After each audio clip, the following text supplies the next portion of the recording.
അസ്സലാമു അലൈക്കും. അബ്ദുല്ല കാസർഗോഡാണ്.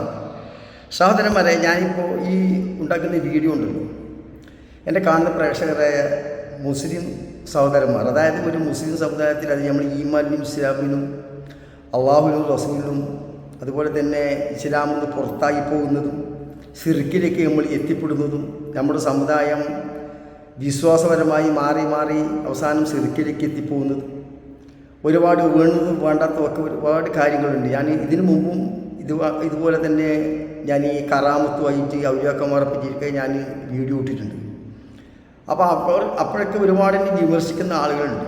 അപ്പോൾ ഞാനിപ്പോൾ ഈ വീഡിയോ ഉണ്ടാക്കുന്നതും നിങ്ങൾ ശരിക്കൊന്ന് മനസ്സിലാക്കാൻ വേണ്ടിയാണ്. നിങ്ങൾ ഈ ശരിക്കും ഈ വീഡിയോ തികച്ച് കാണണം. കാരണം എന്താ വെച്ചാൽ യഥാർത്ഥത്തിൽ നമ്മൾ ഒരു കാലങ്ങളിൽ ഉറൂസ് കഴിക്കുന്നതും വിശ്വസിക്കുന്നതും ഔലിയാക്കന്മാരിൽ വിശ്വസിക്കുന്നതൊക്കെ ഒരു വിശ്വാസം ഉണ്ടായത് തന്നെ നമ്മൾ ഈമാനുമായിട്ട് ഉറപ്പിക്കുന്നൊരു വിശ്വാസമായിട്ട് ഭാഗങ്ങളാണ്.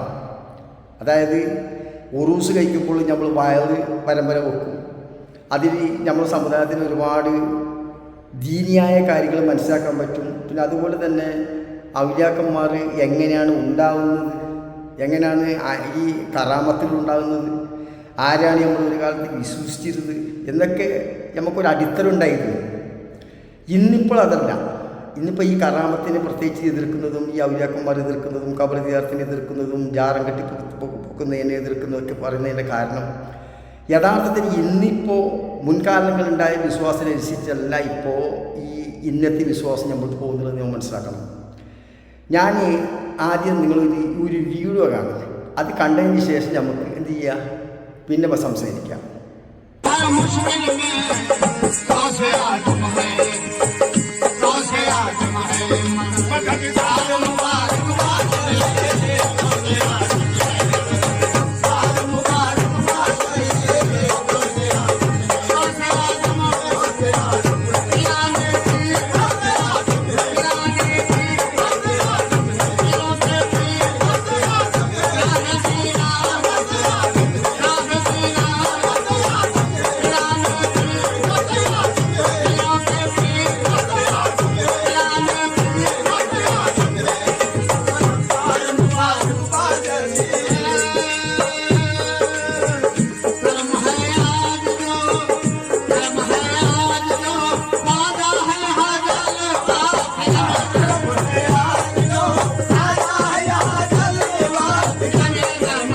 കണ്ടില്ലേ, ഇതൊരു നമ്മളെപ്പോലത്തെ സാധാരണ ഒരു മനുഷ്യനാണ്. ഇത് നമ്മുടെ നാട്ടിൽ നിന്നല്ല, ഇത് വടക്കേ ഇന്ത്യയുടെ സംഭവമാണ്. യഥാർത്ഥത്തിൽ ഇന്ന് നമ്മുടെ നാട്ടിലും നമ്മൾ ഇന്ന് ഔലിയാക്കന്മാരിൽ വിശ്വസിച്ച് പോകുന്നതും നമ്മുടെ പുതിയ തലമുറ വിശ്വസിച്ച് പോകുന്നതും ഇത് കണ്ടിട്ടാണ്. ഈ പറയുന്നതിൻ്റെ കാരണം വെച്ചാൽ നിങ്ങൾ ഈ എന്നെ വിമർശിക്കുന്നത് അല്ലെങ്കിൽ ഇതിനൊക്കെ എതിർക്കുന്ന ആളുകൾ നിങ്ങൾ സലഫികളൊന്നും ഇസ്ലാമിക വിശ്വാസത്തിന് എതിരായിട്ട് പ്രവർത്തിക്കുന്നവരൊന്നും ഔലിയാക്കന്മാരെ വിമർശിക്കുന്നതൊക്കെ നിങ്ങൾ പറയുന്നല്ലോ നമ്മൾ. അപ്പോൾ ഈ പറയുന്നത് എനിക്ക് നിങ്ങളോട് ചോദിക്കാനുള്ളത്, ഈ മനുഷ്യൻ നിങ്ങളിപ്പോൾ കണ്ടില്ലേ, നിങ്ങൾ അയാളെ ഡ്രസ്സിൽ ഒരു ഇസ്ലാമിൻ്റെ കാണാൻ പറ്റുമോ? അല്ലെങ്കിൽ അയാളെ ആ ഇരുത്തത്തിന് ഒരു ഈ ഔലിയാക്കന്മാരുമായിട്ട് ബന്ധപ്പെട്ട ഒരു കാര്യങ്ങൾ പറയാൻ പറ്റുമോ? അല്ലെങ്കിൽ അയാളെ കൈക്ക് വെച്ച് 5-6 മോതിരം ഇത് നമ്മൾക്ക് വിശ്വസിക്കാൻ പറ്റുമോ? അതല്ലെങ്കിൽ ആ ജനങ്ങൾ വന്നിട്ട് ആ ജനങ്ങളെ എല്ലാവരും ആ പച്ച ഡ്രസ്സിട്ട മനുഷ്യൻ്റെ കാലിൽ സുജൂദ് ചെയ്തിട്ട് പോകുന്നത് നമ്മൾക്ക് വിശ്വസിക്കാൻ പറ്റുമോ? അല്ലെങ്കിൽ ഒരു ഔലിയ ആവുന്നത് ഒരു കറാമത്ത് എന്ന് വിശ്വസിച്ചുകൊണ്ട് നമ്മൾ ഇസ്ലാമിക വിശ്വാസത്തിൽ നമ്മൾ മുസ്ലിങ്ങൾ സുന്നത്തിമാരെ വിശ്വസിച്ചുകൊണ്ട് ഉണ്ടായിരുന്ന ആ ഔലിയാക്കന്മാരുടെ ചരിത്രം എങ്ങനെ? നിങ്ങൾക്കിപ്പോൾ ഈ മനുഷ്യനെ കണ്ടപ്പോൾ ഈ സമുദായത്തിൻ്റെ വിശ്വാസമായിട്ട് ബന്ധപ്പെട്ടിട്ട് നിങ്ങൾക്ക് എന്തെങ്കിലും ഒരറിവുണ്ടെങ്കിൽ നിങ്ങൾ കമൻറ്റ് ബോക്സിൽ രേഖപ്പെടുത്തണം. എന്നിട്ട് എനിക്ക് പഠിക്കാൻ വേണ്ടിയിട്ടാണ്. ഇങ്ങനെയുള്ള ആളുകൾ ഈ പച്ച ഡ്രസ്സൊക്കെ ഇട്ടിട്ട് പിന്നെ കുറേ ബ്രോക്കർമാർ അതിന് വലിയ ഔലാത്തിലൊന്ന് പറഞ്ഞ് പ്രചരിപ്പിച്ചിട്ട് കാശുണ്ടാക്കാൻ വേണ്ടിയിട്ട് അയാളെ തലയിലേക്ക് കാശ് മന്ത്രിക്കുന്ന നിങ്ങൾ കാണുന്നില്ലേക്ക് അയാളെ തലയ്ക്ക് പിന്നെ 100 നോട്ട് ഇങ്ങനെ ചുഴിച്ചിട്ട് അവിടെ വെക്കുന്നത്. ഇനി ഇയാൾ മരിച്ചതിന് ശേഷം ഇയാൾ ഈ ദുനിയാവിൽ വലിയ കുത്തുബുല്ലാലും മുദബ്ബിറുമാരായിട്ട് മാറും. ഇതാണ് ഇന്ന് നിലവിൽ നമ്മൾ കാണുന്ന സാധാരണ ഇപ്പോഴത്തെ ഔലിയാക്കന്മാർ. ഇതുകൊണ്ട് തന്നെയാണ് സഹോദരന്മാരെ നമ്മൾ വിമർശിക്കുന്നതിൻ്റെ കാരണം. ഞാനൊരു സുന്നത്തെ മാതിരി വിശ്വസിക്കുന്നതിനാണ്. നമ്മൾ എവിടെയാണ് ഈ ഔലിയാക്കന്മാരെ വിശ്വസിക്കേണ്ടത്, ഏത് രൂപത്തിലാണ് നമ്മൾക്ക് വിശ്വസിക്കാൻ വേണ്ടി പറഞ്ഞിട്ടുള്ളത്?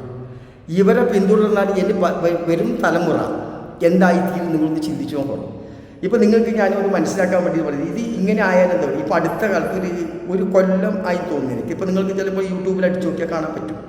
വടക്കേ ഇന്ത്യയിൽ ജാർഖണ്ഡിലൊന്നും എനിക്ക് സംശയമുണ്ട്, അവിടെ ഒരു പള്ളിയിലത്തെ ഇമാമിൻ്റെ നേതൃത്വത്തിൽ ഒരു ദർഗ അടിച്ച് പൊളിക്കുകയാണ്. നിങ്ങൾ പറഞ്ഞ വിശ്വാസം വരും. നിങ്ങൾ നിങ്ങളൊന്ന് യൂട്യൂബിൽ അടിച്ച് നോക്കിയാൽ ചിലപ്പോൾ കിട്ടാൻ സാധ്യതയുണ്ട്.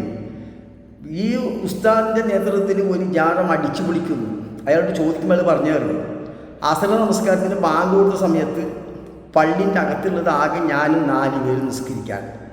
ഈ ജാറത്തിൻ്റെ അകത്തുള്ളത് 150ഓളം ആളുകൾ ഖബർ സിയാറത്ത് ചെയ്യുന്നിടത്ത് നമസ്കരിക്കാതെ പള്ളിയിലേക്ക് ബാങ്ക് കൊടുത്ത പള്ളിയിലേക്ക് വരാതെ കണ്ട് അവിടെ നിന്ന് സിയാറത്തും ചെയ്തിട്ട് അവർ പോവുകയാണ്. ഈ ജമാഅത്ത് നടക്കുന്ന സന്ദർഭത്തിൽ പോലും 150ഓളം ആളുകളും ആ ജാറത്തിൽ വിശ്വസിച്ചിട്ട് ജീവിക്കുന്ന മുസ്ലിം സമുദായം ആയതുകൊണ്ട് ഈ ജാറം എന്നിവിടെ വേണ്ട, ഈ ദർഗ ഇങ്ങനെ വേണ്ട, ഇങ്ങനത്തെ ഒരു ആചാരം നമുക്കിവിടെ വേണ്ട, ഇത് ഇസ്ലാമിന് വിരുദ്ധമായ പ്രവർത്തനമാണ്. അതുകൊണ്ട് ഞാൻ എൻ്റെയൊക്കെ കൂടുന്ന അനുയായികളും കൂട്ടി ഞാൻ ഈ ജാറും മക്ബറെല്ലാം അടിച്ച് പൊളിക്കുന്നത്. നിങ്ങൾ ചിന്തിച്ച് നോക്കി. ഇത് ഞാൻ വെറുതെ പറയുന്നതല്ല, നിങ്ങൾക്ക് അടിച്ച് നോക്കിയാൽ മനസ്സിൽ കിട്ടും ജാർഖണ്ഡിൽ സംഭവം. അപ്പോൾ ഇങ്ങനെയാണ് ഈ മുസ്ലിം സമുദായം ഇപ്പോൾ എന്താണെന്നുള്ളത് പിഴച്ച് അവസാനം കുത്തുബുല്ലാലും മുദബിറുല്ലാലും എല്ലാം നിയന്ത്രിക്കുന്നത് ഇതുപോലത്തെ പച്ച ഡ്രസ്സിട്ടാൾ, അല്ലെങ്കിൽ എവിടെയെങ്കിലും നിസ്കരിക്കാതെ എവിടെയെങ്കിലും നോമ്പ് നോക്കാതെ കണ്ട് റംലാൻ മാസത്തിൽ കഞ്ഞിയൊക്കെ കുടിച്ചിട്ട് നല്ല സുഖമായിട്ട് ജീവിച്ചിട്ട് എവിടെയും കടന്നിറങ്ങിയ ആളുകൾ എല്ലാം മസ്താനെ പോലെ ഇങ്ങനെ നിൽക്കും. എന്നിട്ടാകുമ്പോൾ പറയും മസ്താനെ പോലെ ഒന്നും മിണ്ടാണ്ട് നിൽക്കും. അങ്ങനത്തെ തന്നെ പിടിച്ചിട്ട് പറയും ഓൻ ഭയങ്കര ഔലിയാന്ന്. അവരിപ്പം ഇതിൻ്റെ ഔലിയാൻ്റെ ഹാലില്ല എന്നുള്ളത്, അവരോട് നമുക്ക് മിണ്ടാൻ പാടില്ല. ഇങ്ങനെയൊക്കെ ജനങ്ങളെ പറഞ്ഞ് പ്രചരിപ്പിച്ചിട്ട് മനസ്സിലാക്കിയിട്ട് ഇന്ന് നമ്മുടെ സമുദായം തന്നെ ദീനിന്ന് ബാക്കിലോട്ടും പോയിട്ടാണുള്ളത്, ദീനിന്ന് പിഴച്ചിട്ടാണുള്ളത്.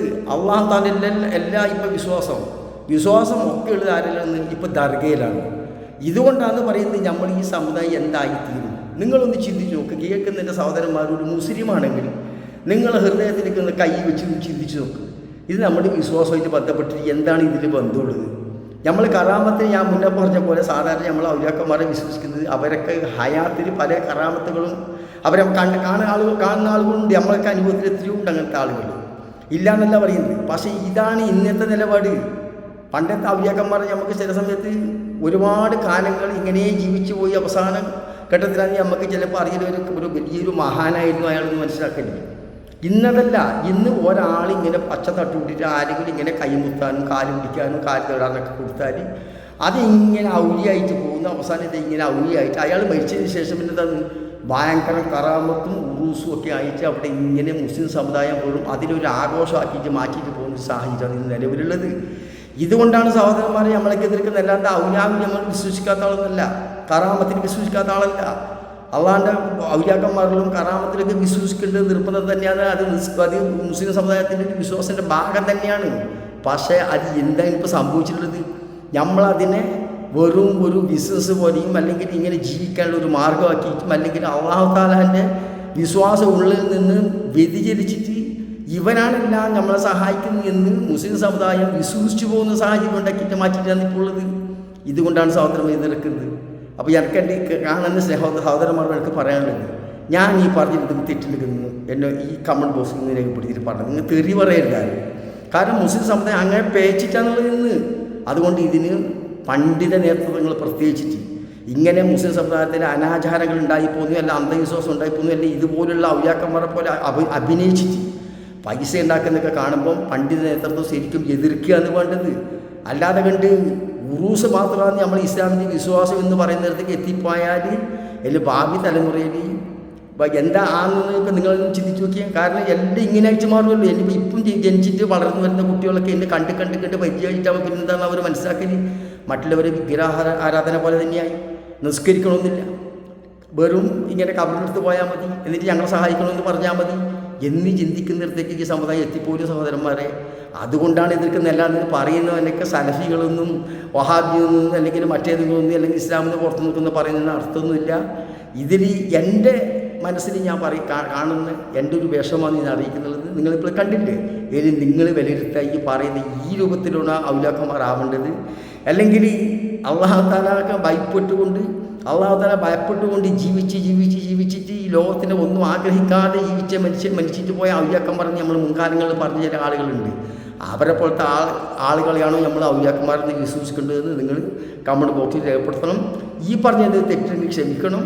അള്ളാഹു തആല നമ്മളെല്ലാവരെയും നല്ല വഴിയിലും ഹിദായത്തിലുമാക്കട്ടെ. സത്യത്തിനെ എന്തെന്ന് മനസ്സിലാക്കാനുള്ള കഴിവുള്ളത്ര തരട്ടെ എന്ന് പ്രാർത്ഥിച്ചുകൊണ്ട് നമ്മളെല്ലാവരെയും ശിർക്കിൽ നിന്നത്ര രക്ഷപ്പെടുത്തുമെന്ന് പ്രാർത്ഥിച്ചുകൊണ്ട് എല്ലാ പണ്ഡിതന്മാരും ഇതിനെ ഉണർന്ന് പ്രവർത്തിക്കണമെന്നും കാണുന്നവർക്ക് ഇതിനെ ശ്രദ്ധിക്കണമെന്നും ഈ നമ്മുടെ സമുദായത്തിൽപ്പെട്ട പെങ്ങന്മാരൊക്കെ അനാവശ്യം ഒരുപാട് ഇങ്ങനെ ഇവർ വിശ്വസിച്ചിട്ട് മാത്രം പോകുന്നതിൽ അവരവർ കാക്കേണ്ടത് അവരവരുടെ കടമയാണ്. അല്ലെങ്കിൽ നാളെ നമ്മളെ സമുദായത്തിൽപ്പെട്ട നമ്മളെ കുടുംബത്തിൽപ്പെട്ട നമ്മളെ ഭാര്യ മക്കൾക്കൊക്കെ നമ്മൾ നാളെ മറുപടി അള്ളാഹുവിനോട് പറയേണ്ടി വരും എന്നുള്ളൊരു ബോധത്തോട് ജീവിക്കണമെന്ന് പറഞ്ഞുകൊണ്ട് തെറ്റുകുറ്റണമെന്ന് ക്ഷമിക്കണം. അടുത്ത വീട്ടിൽ കാണുന്നവർക്കെല്ലാവർക്കും അസ്സലാമു അലൈക്കും. എല്ലാവരെയും അള്ളാഹു തആല ഹിദായത്തിലാക്കട്ടെ. ആമീൻ.